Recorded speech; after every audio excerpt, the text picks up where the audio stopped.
Everyone, good morning. So, ang topic natin for today is, sino ba ang angel sa Bible? Yan. So, ang verse natin is Daniel 10:13. Okay? Sino ba si Michael or Archangel? Siya ay binanggit 5 beses sa buong Biblia.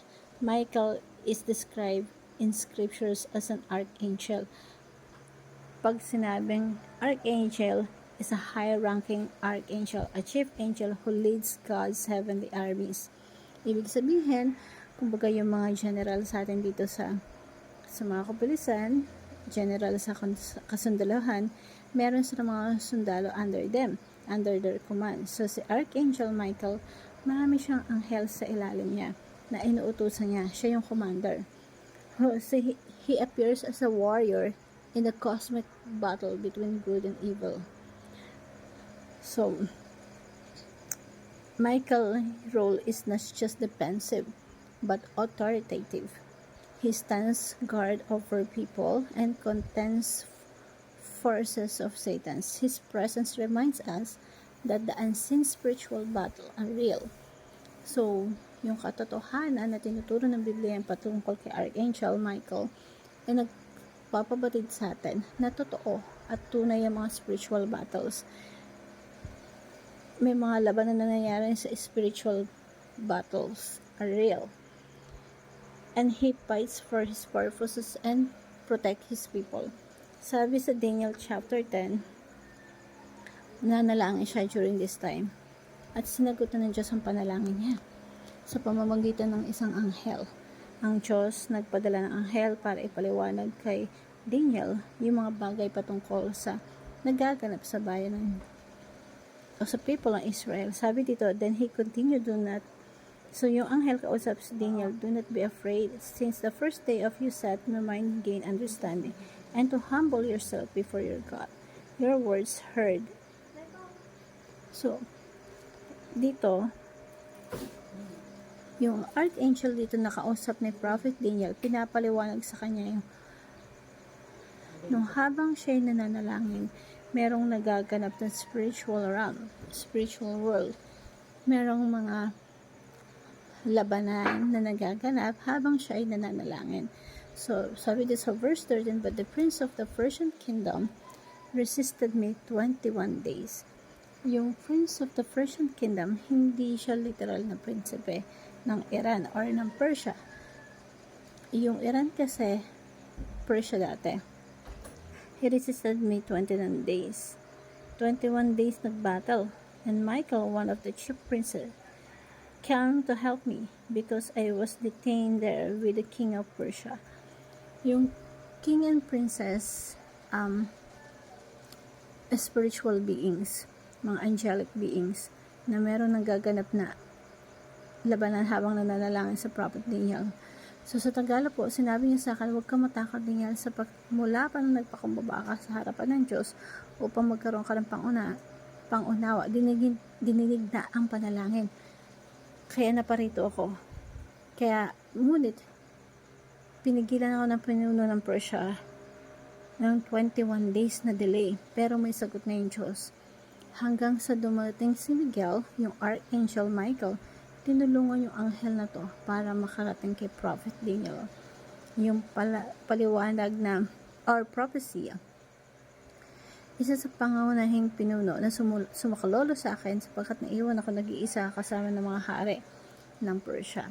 So, ito yung katuruan natin for today. Number 1, Archangel Michael is assigned to special mission.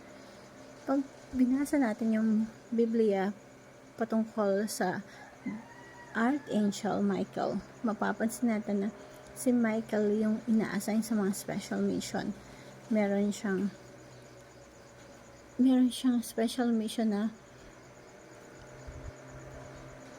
he was disputing the devil. Kung si Moses, hindi siya nakapasok sa promised land, namatay siya sa Mount Nebo, natanaw niya yung promised land pero hindi siya nakapasok. Pero dito sa Jude, pinaglabanan pala yung katawan. Kahit si Miguel na pinuno ng mga Miguel nakipagtalo sa Diablo tungkol sa bangkay ni Moises, ay hindi nangahas gumamit ng kalapastangan. Naway sinabi niya para sa ng katawan ng Panginoon. This is a Revelation chapter 12. Makikita natin na may special mission sa Archangel Michael. Nagkaroon ng digmaan sa langit. Then war broke up in heaven. Michael and his angel fought against the dragon, and the dragon and his angel fought back. But he was not strong enough and lost their place in heaven.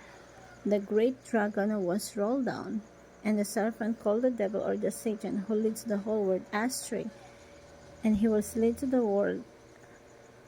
Nagkaroon ng digmaan si Archangel and Michael and si Satan. Yan.